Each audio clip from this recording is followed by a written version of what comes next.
Hello दोस्तों, पिछले video में हमने पोइचा मंदिर को डिटेल में देखा। अब इस वीडियो में हम देखने जा रहे हैं इस मंदिर के खास पार्ट सहजानंद यूनिवर्स को। यहाँ पर हम सोमवार से शनिवार तक दोपहर के 1 बजे से शाम के 6 बजे तक एंट्री कर सकते हैं। संडे के दिन 12 से 7:30 बजे तक एंट्री कर सकते हैं। एंट्री फीस बड़ों के लिए 200 रुपये और बच्चों की 100 रुपये है और नौका विहार के 50 रुपये अलग से। अंदर हम बैग या सामान नहीं ले जा सकते। 24 एकड़ में फैला सहजानंद यूनिवर्स धार्मिक, सांस्कृतिक, कला और विज्ञान का सुगम समन्वय है। 151 फीट की भगवान श्री स्वामीनारायण की मूर्ति यहाँ का मुख्य आकर्षण है। यह प्रतिमा उनकी दिव्यता और उनके द्वारा किए गए महान कार्यों का प्रतीक है। उनके एक हाथ में कमल का फूल है और पैरों में सुंदर आभूषण है।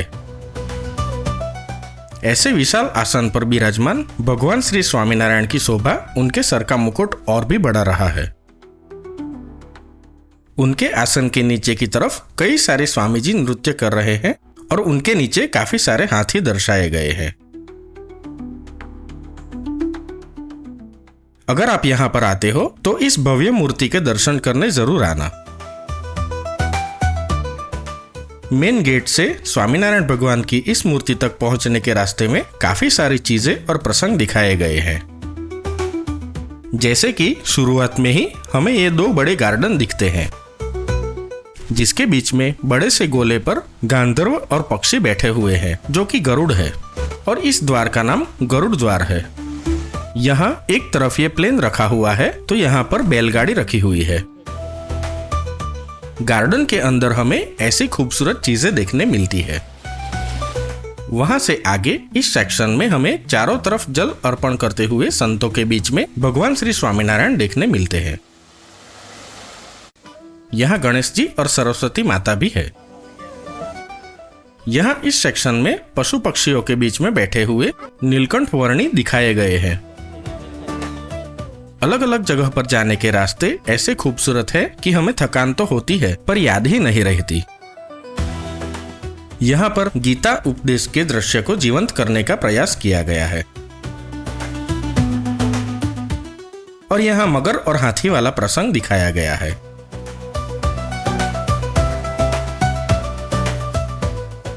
यहाँ पर भगवान स्वामीनारायण पिचकारी से आते जाते सबके ऊपर पानी डाल रहे हैं। वहां से आगे जाने पर ऐसा सुंदर दरवाजे वाला रास्ता आता है। इस दरवाजे और ऊपर के रास्ते को पुराने टायर्स और टोकरियों को कलर करके बनाया गया है जो काफी सुंदर लगता है। यहाँ बाल कृष्ण दिखाए गए हैं। ऊपर जाने वाले रास्ते पर हमें अयोध्या के मल्लों का गर्व भंजन करते श्री घनश्याम प्रभु दिखाए गए हैं। यहाँ तेंदुआ हिरण का शिकार कर रहा है। यहाँ बंदरों को माला करते हुए श्री स्वामीनारायण भगवान दिखाए गए हैं। यहाँ वो बैलगाड़ी पर विराजमान है। ये नंद बाबा का घर है। ये बीच में जो मटके है उसे मटका सर्कल कहते हैं। यहाँ बकासुर का वध दिखाया गया है। यहाँ शिव, पार्वती और नंदी दिखाए गए हैं। भगवान श्री स्वामीनारायण की शरण में जाने के लिए अति आतुर उदयपुर की महारानी जमकूबाई राजा के डर से 3 दिनों तक मरे हुए ऊंट के कंकाल में छिप गई थी। यहाँ उसे दिखाया गया है। यहाँ अशोक वाटिका में सीता मैया को श्री राम जी की निशानी अर्पण करते हुए हनुमान जी है, तो यहाँ पर श्री कृष्ण और बलराम है। ये संगीत खंड है जहाँ पर गढ़पुर में भगवान श्री स्वामीनारायण को कीर्त गान से रिझाते हुए अष्टकवि नंद संत दिखाए गए हैं। यहाँ मूर्छित लक्ष्मण जी को औषधि के लिए पूरा पर्वत उठाकर ला रहे श्री हनुमान जी दिखाए गए हैं। यहाँ झूला झूलते हुए राधा कृष्ण दिखाए गए हैं। ये अभय सिंह खंड है जहाँ पर अभय सिंह जी का शराब वाला प्रसंग दिखाया जा रहा है। अब हम ऐसी सीढ़ी पर जाने वाले हैं जिसके नीचे वाटरफॉल बनाया गया है।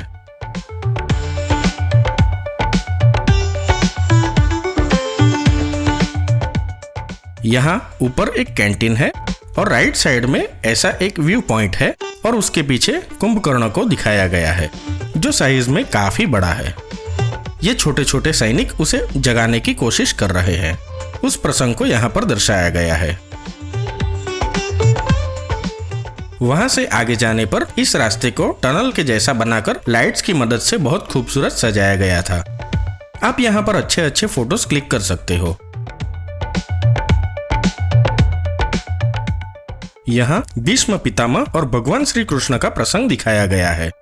यहाँ से आगे अब हमें इस पुल पर से जाना है जिसके ऊपर से हमें ये नजारा दिखता है।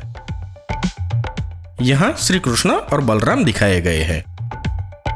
तो यहाँ पर हमें शिव जी की अद्भुत बारात देखने मिलती है जिसके बाराती कई सारे गण बने हुए हैं।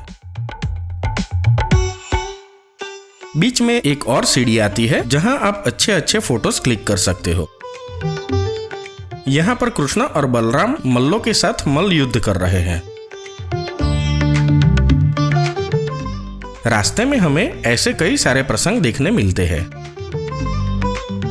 अभी अंधेरा होने लगा था तो सभी जगह लाइट्स में काफी खूबसूरत लग रही थी, जैसे कि यह श्री कृष्ण की मूर्ति और ये फल बेचने वाली। यहाँ पर भी ऐसे कई सारे प्रसंग दिखाए गए थे।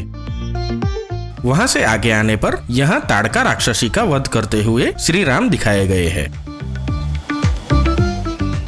और यहाँ कुछ ऋषि हवन कर रहे हैं।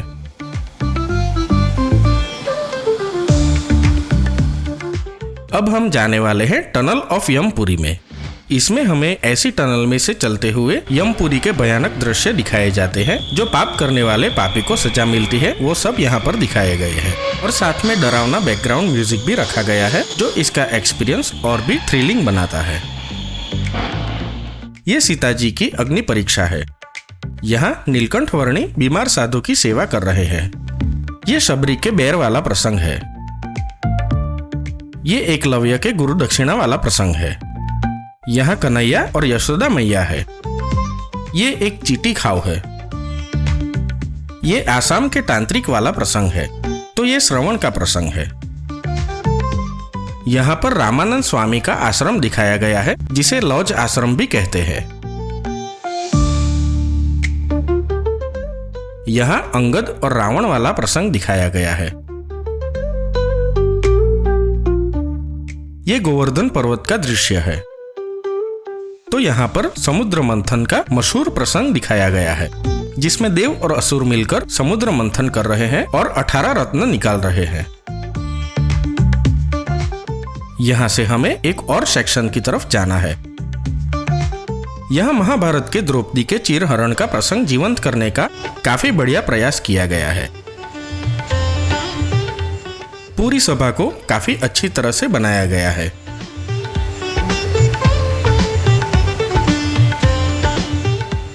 इस सुंदर फाउंटेन को देखकर हम मिरर हाउस में एंटर हुए जहां पर ढेर सारे अलग अलग प्रकार के मिरर्स का यूज करके काफी इंटरेस्टिंग चीजें बनाई गई थी। यहाँ ऐसे कुछ सैंपल मिरर्स भी है। वहां से बाहर निकलने के रास्ते में आईने का बुलबुलैया बनाया गया है जिसके अंदर से जाने का बड़ा रोमांचक एक्सपीरियंस होता है क्योंकि हमें हर जगह हम खुद ही दिखाई दे रहे होते हैं। चलिए अब बाहर चलते हैं। ब्रह्म हर एक कण में व्याप्त है। इसे कई तरीकों से सिद्ध किया जा सकता है लेकिन सबसे निकटतम उदाहरण पक्षी है। उनकी प्रजातियों में बहुत विविधता है। कोई भी प्रयोगशाला ऐसे मधुर गाने वाले, मीठे चहकाने वाले, तेजी से उड़ने वाले और मासूम खेलते हुए पक्षी नहीं बना सकती। यहाँ पर भी ऐसे कई सारे पक्षी हमें देखने मिलते हैं जो कि भगवान के अस्तित्व का प्रमाण देते हैं।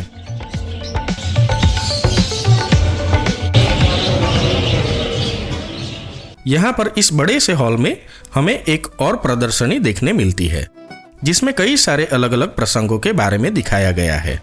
सभी प्रसंग के बारे में तो बताना पॉसिबल नहीं है पर कुछ मुख्य प्रसंग मैं आपको दिखाने की कोशिश करता हूँ।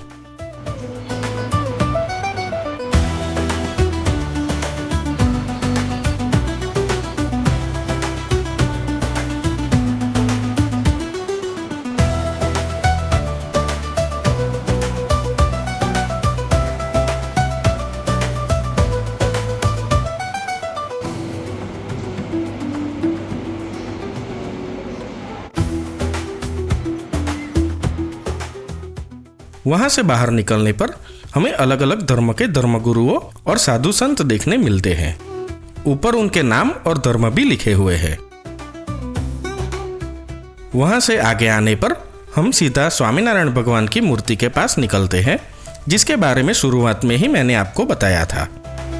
यहाँ से हमें अब घूम के मूर्ति के पीछे की तरफ से जाना है, जहाँ से हम हॉरर हाउस और एक्वेरियम की तरफ जा सकते हैं। चलिए हॉरर हाउस के अंदर चलते हैं। अब इसमें तो क्या ही बताना, आप खुद ही देखकर एंजॉय कीजिए इस हॉरर हाउस को।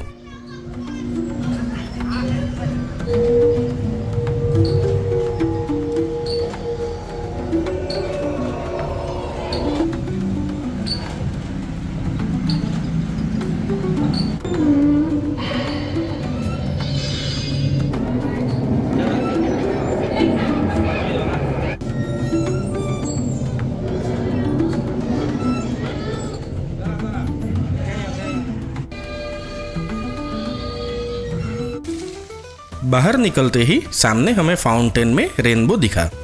वो बहुत ही प्यारा लग रहा था। वहां से आगे जाने पर यहाँ पर गांव की लाइफ रिप्रेजेंट की गई थी। उसके बाजू में इन्फो सिटी बनाई गई थी, जो साइंस के रिलेटेड चीजों से भरी हुई थी। यहाँ पर हमारे देश के महापुरुषों को दिखाया गया है, तो उसके सामने श्री स्वामीनारायण भगवान को। चलिए अब एक्वेरियम देखने चलते हैं। अंदर एंटर होते ही सामने ये ब्यूटीफुल वाटरफॉल दिखता है। यहाँ पर 53 फिश टैंक्स में लगभग 37 प्रकार की अलग अलग मछलियां रखी गई है, जिसमें से कुछ तो एक्सोटिक फिश भी है। वहां से आगे यहाँ एक सेल्फी पॉइंट है, जिसके सामने मल्टीमीडिया वाटर शो है, पर उसके लिए मिनिमम 40 से 50 लोग होने चाहिए। उसके ठीक सामने ये खूबसूरत फाउंटेन और ब्रिज आता है, और सामने कॉर्नर में प्यारा सा वाटरफॉल भी दिख रहा है। वहां से आगे जाने पर एंजॉय पार्क और नौका विहार आते हैं। नौका विहार की अलग से 50 रुपए की टिकट है। यहाँ ऐसी बोट्स में बिठाकर हमें प्रदर्शनी दिखाई जाती है, जिसमें बहुत मजा आता था। लेकिन अनफॉर्चुनेटली यहाँ इस जगह को पूरा चेंज कर दिया गया था। पहले ये जगह कुछ ऐसी दिखती थी, लेकिन अब ये कुछ ऐसी बना दी गई है। मुझे रीजन तो नहीं पता इसका, लेकिन पहले वाली बोटिंग काफी अच्छी थी और 50 रुपए वर्थ करती थी। यहाँ से 3 एलिमेंट शो को देखने जा सकते हैं, पर वो भी अभी बंद था। यहाँ पर योग मुद्रा की मदद से घड़ी जैसा कुछ बनाया गया है, जिसके बीच में डायनासोर भी है। तो इसी के साथ सहजानंद यूनिवर्स यहाँ पर खत्म होता है। मैंने आपको ऑलमोस्ट सारी चीजें दिखाने की ट्राई की है। तो अगर वीडियो अच्छा लगे तो लाइक और शेयर करते हुए चैनल को सब्सक्राइब करना मत भूले। मिलते हैं अगले वीडियो में। धन्यवाद।